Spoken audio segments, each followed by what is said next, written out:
I'm just finishing this one. The situation here is that I have done the equivalent of installing 20 yards of topsoil and installing a new sod lawn for these folks. And the way that I've done that is in just simply mowing high. Now, before you skip out of this video because you think it's clickbait, listen to what I'm saying. The problem with the southern lawns is it's mostly sand. There's no soil here. Several things happen when you do the hard edging and mowing high. One, when you mow high, you're causing the lawn to be more moisture retentive and drought tolerant. And when it's more moisture retentive, now your clippings and your leaf debris from trees can digest and provide a nutrient layer, and you will build a nutrient layer by doing that. If you mow short, then the clippings and stuff will become chopped up, but you'll notice like after it rains, that'll all float off and you'll have bare sand underneath because there wasn't what was necessary to digest those components, because when the sun comes up in the morning, it starts giving off its moisture too early. It starts evaporating it at 8 or 9 when the sun's at an angle, steep angle, versus a taller lawn self-shades, and it doesn't give off its moisture until 11 or 12, or starts doing so, and then it quits earlier. So when you can retain that moisture down in close to the roots and have the plants self-shading, then that material gets digested. The same kind of thing happens in the deep groove when you edge, in that it's a shaded area. It also has the benefit of percolation, where on the hardscape, as the water runs off, it can get down into that channel, and if there's material in there, which there always is because you blow off and then the seeds and the clippings blow into it, then in that agitated, loosened soil, now think about this, you're actually almost planting lawn right there. In that channel has a perfect opportunity to grow, and it grows from the edges in. So on top of that, what's happening is the edging is causing a separation between the hardscape and the turf, which is necessary because the hardscape gives off its moisture right away, and then it becomes a desiccating effect where the mica and stuff within the concrete are reflecting light and stuff, sunlight, and it's also got a thermogenic effect where the heat of the concrete needs to have that isolation gap cut, so you have a good delineation between the hardscape and the soil. And then also, obviously, that gives a place for the water to percolate under the sod right away instead of washing across the top of the sod. If you're root bound at your hardscape edges, the excess water is going to rush off of your lawn instead of watering your lawn. It's going to not feed the lawn. It's going to wash away the nutrients off the top because it's going to have so much flowing at such a high rate that it doesn't have benefit to the lawn. It'll pour, and then your lawn will be dry in 5 minutes because it didn't get under the sod. So by doing this and cutting it high like I have, doing the hard edging, and then blowing the seeds and the clippings back into the composting channels, which is otherwise known as hard edging, blade edging, then it's able to get this density and become a moisture retentive lawn because you're cutting high. It's giving the grass, especially on a wet season like this. People think, oh, if it's wet, cut low because it's going to get enough water and it's going to overgrow. No, you want to cut high when it's wet because you're giving the lawn a chance to fill in and get more density. You're giving the good plants, the moisture retentive lawn grasses, a chance to overcrowd the weeds and take out the weeds, because the weeds, they like it cut low. So you're helping the weeds and hurting the grasses by cutting low. And also the grasses, the clippings from the grasses can digest in that moisture retentive lawn and add back nutrients. The clippings from weeds don't do that. They don't have any nutrient additive qualities to them for the most part, nor are they moisture retentive. Additionally, when you cut low, then just like the human body, if a human body is injured, then immediately the hormones downregulate sex drive hormones, and they also downregulate any anabolic process. Same thing happens with the lawn. If it's cut short, now it's in survival mode. It's not going to be anabolic, so it's not going to absorb the harmful radiation from the sun. Now, the converse of that would be a healthy lawn that's mowed high stays in an anabolic stage where it's in a growth mode, and therefore it can absorb the harmful radiation from the sun and convert that to plant growth through photosynthesis. That's why you see lawns get taller and the edge build up where you're edging and stuff over time. So that would keep your cooling bills down and on your house, and also it would be more healthy for the owner when they're out in their lawn or around their lawn.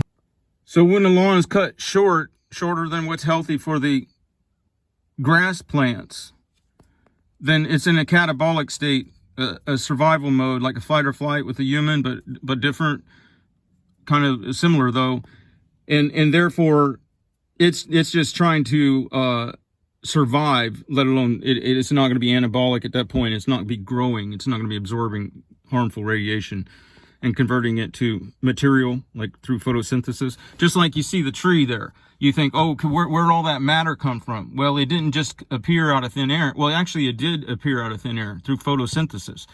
But technically speaking, any matter there should have came from somewhere. So each time you see a tree, there should be a huge divot where it sits, because you would think that soil material is getting converted to, what is it, the fibrous, I forget what they call, but anyway, the cellulose of the tree. But anyway, that's not what's happening. That all of that matter is actually coming from the sun, and the conditions are right for photosynthesis, and it's converting the sun material into actual physical material you can touch, see, and feel. The thing is, though, if the plant is in a catabolic state, then the first time that the rains start to cease, then it's already immediately dying. You don't have no buffer between to make it through a dry spell or to carry you a little ways into the dry spell. Now, that being said, if it's dry long enough, then you can start following the grass down in your cut height.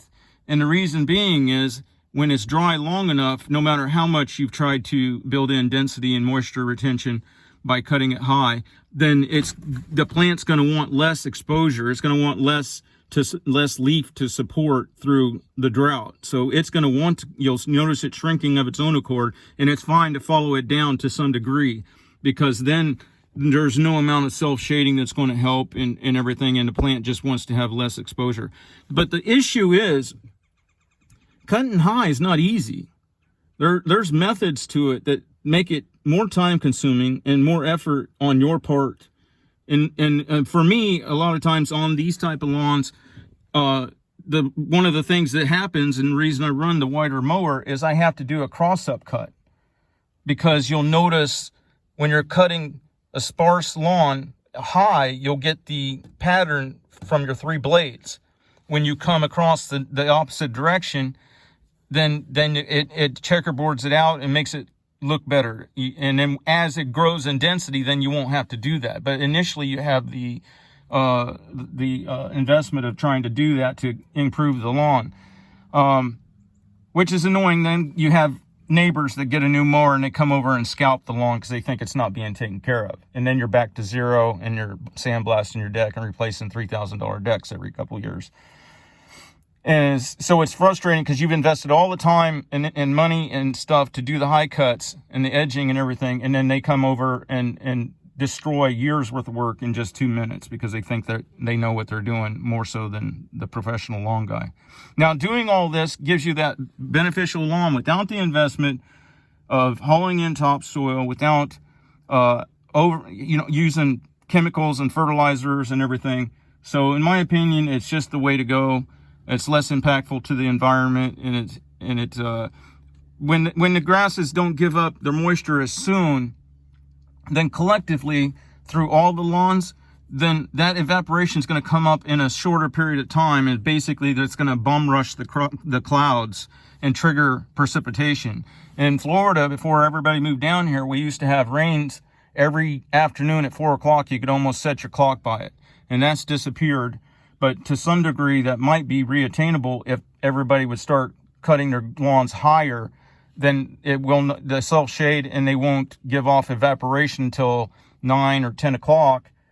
And then when the sun crests and goes to the other side, then it would stop giving off but the point is if you get more evaporation faster in a shorter window, then you have better chance of triggering precipitation, because all that moisture is going up to the clouds at once. It doesn't have time to drift away. For the lawns, the key necessity is the duration of the presence of moisture. And then, of course, by doing this, you can trigger precipitation theoretically at a higher frequency, which also contributes to having moisture longer, which is necessary for the biological process, as evidenced when a bachelor leaves a pan full of food in the sink or with food debris dry, and then it dries out, and then you got stuff to scrape off the pan, versus when they put the pan full of food in the sink and put water in there, they come back a couple of days later and there's maggots. So there was presence of moisture long enough in the wet pan scenario for the biological process to happen. Well, the same thing happens on the lawn. It's a matter, you can get all the rain you want the day after your garden's died. It isn't going to bring the garden back. It can get 20 times more rain than the other. You can have 20 times less rain, but if it comes frequently and you have soil conditions that let it retain the moisture longer, then you will have a desirable outcome. Now, the way you can think of it is that the moisture is the receiving clerk for the soil from the sun. If that receiving clerk is not there, if moisture is not there, then the shipment gets rejected, and you do not get the benefit of the soil from the sun, which the soil is inadvertent in that the moisture lets the clippings digest and convert to sun. The photosynthesis from the sun makes the new clippings that come down, whatever. So it's a roundabout way. But there's a bigger issue. When you reject the load, now you got a pissed off truck driver that ain't getting paid. The pissed off truck driver then is the harmful radiation from the sun. So then the pissed off truck driver is going to do something retaliatory.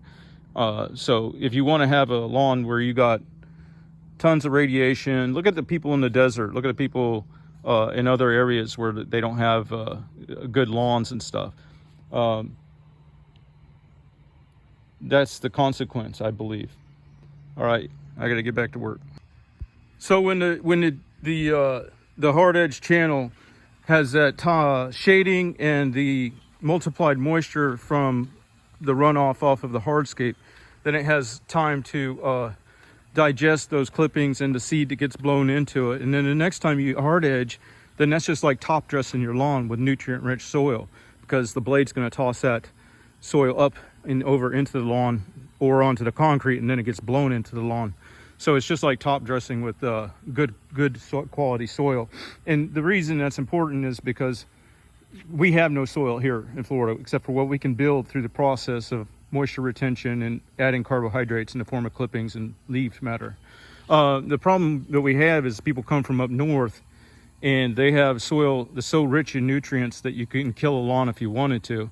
And then they get down here and they'll see a lawn that I've invested so much time and energy into doing the cross cut to disperse the seed, a higher cut, which necessitates the cross cutting. And then they come in and, oh, it looks like a tall lawn, let's do them a favor. And they go out there and they smoke that lawn after years of work.